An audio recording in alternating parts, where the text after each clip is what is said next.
Alright, so in my opinion, mobile games like the pasta of video games. Super easy to make, and that both works with it and against it. And since today, mobile games attempt to suck money out of you like a thirsty hot tub Twitch streamer, most of them aren't good. However, what the failed abortions of today may not realize is that the mobile games used to be respectable and even, in some cases, good games.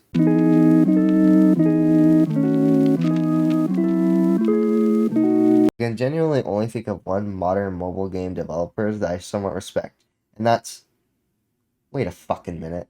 $40 for a spiky dildo? And it's not even the stereotypical freemium games that rape you either. Take a look at this shit. Papa's Freezeria to go for $1. Man, fuck that. You may say, oh, it's only $1. Well, I get paid $13 an hour to watch shitheads swim. And that's a million times more interesting than shitty Flash game ripoffs. On the topic of mobile game money, we all know the App Store takes 30% of every purchase made on it, right? Well, that's obviously not enough. I mean, holy shit, look at how many channels Raid Shadow Legends get to sponsor their glorified slot machine. Oh, we can't forget about Pokemon Go, the Jesus of all mobile games. Obviously, the Pokemon Company doesn't want us playing Pokemon Go every day because of how expensive these balls are, man. I mean, 80 coins for 200 Pokeballs. That's like $8. Heck no. It's not even like they're Ultra Balls to where I could actually get some good Pokemon. And yes, I know you can get free Pokeballs from Pokestops, but you get like 10? That's not nearly enough.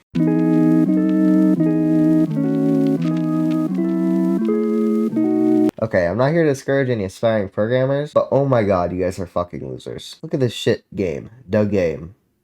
Actually, it's pretty fun. The next game is called Vegan Run, and it was made with the sole purpose of pissing off that vegan teacher. Boo! I know, fuck. I'll keep this section short, okay? Now, this kid posted many TikToks hyping up the game, which led that vegan teacher to find it, threaten a lawsuit, and then because the kid doesn't understand how actual law works, he changed the look of basically the entire game. Good one, Miss Karen. Crushing the hopes and dreams of children. At least when I do it, it's funny.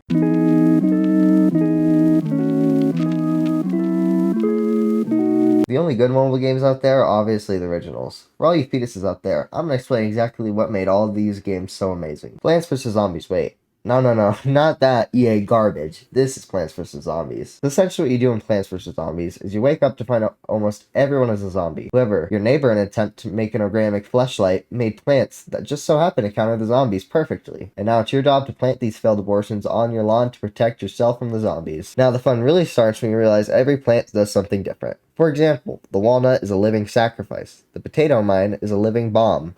The cherry bomb is a living bomb. It seems a lot of these plants just like killing themselves, huh? The second game I'm going to talk about is a classic. It's a little thing called Angry Birds. Now, in modern times, Angry Birds spend their time on Twitter bitching about Star Wars boob armor. However, the original Angry Birds were elite. Okay, so in the game, some fat-ass pigs stole your children.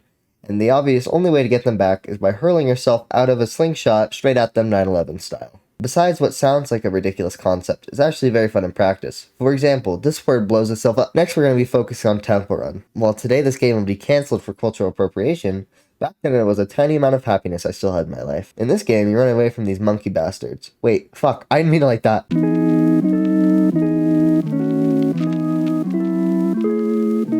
Believe it or not, EA didn't automatically ruin Plants vs. Zombies as a franchise right after they purchased it. Garden Warfare 2, and Plants vs. Zombies 2 were all pretty solid games, and could be easily enjoyed without using every cent of your paycheck. If you didn't know, the Garden Warfare series is a third-person shooter, which is actually super fun because there's more characters than the amount of times EDP has been bent over in prison. And what you may not know is that the series has a third installment as well. And what does the third game do to improve on its predecessors, you may ask? Get rid of almost every character. But that's not all. The main series also got a new game. How did they improve this? It's shitty 3D now. And there's also a flower with Ebola. Angry Birds actually got 2 movies, and while they aren't good, they're better than the Emoji movies, so that's a start. Honestly though, I would have much preferred a sequel to Angry Birds with guns. Honestly, I think Temple Run had the best ending out of any of these games. All it had was one average sequel. No lazy spin-offs, no average to bad movies, just a sequel, and it dies with dignity.